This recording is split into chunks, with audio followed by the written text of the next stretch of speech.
Prime Ministerial candidate Liz Truss suddenly seems very electable, as she yesterday told a Tory leadership hustings in Exeter that Scottish First Minister Nicola Sturgeon should just be ignored.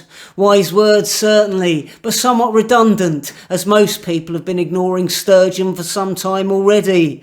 When questioned about Sturgeon, Truss stated, "I'm sorry, but she's an attention seeker. That's all she is. What we need to do is show the people of Scotland, Wales and Northern Ireland that we're delivering for them."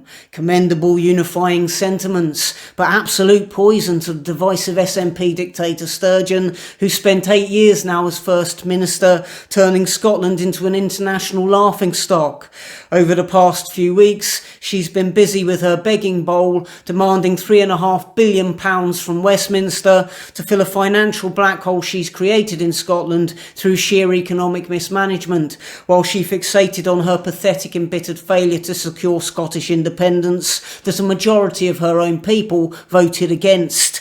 Meanwhile, an appalling 15,000 people died of drug abuse in Scotland last year, presumably in an attempt to escape the misery of life under Sturgeon's petty, incompetent rule.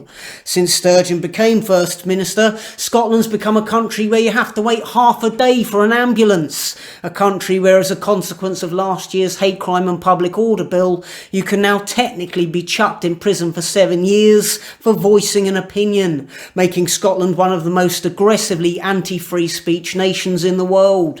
Edinburgh used to host a comedy festival in August, but under Sturgeon it's morphed into an international gathering of mentally ill Marxist sociopaths, white public schoolgirls whose rich absent fathers have thrown 15 grand at them to hand over to an unscrupulous fringe producer so that they could stand in a function room sharing their emotional trauma with a handful of pissed up strangers.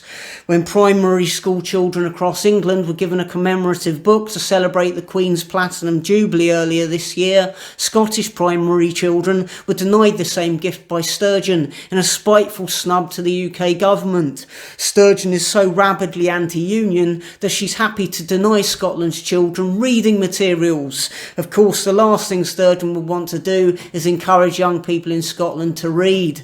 Obviously, she doesn't want literate, knowledgeable people growing up in Scotland, does she? Because that's not going to keep her in power, is it? That's simply not her demographic.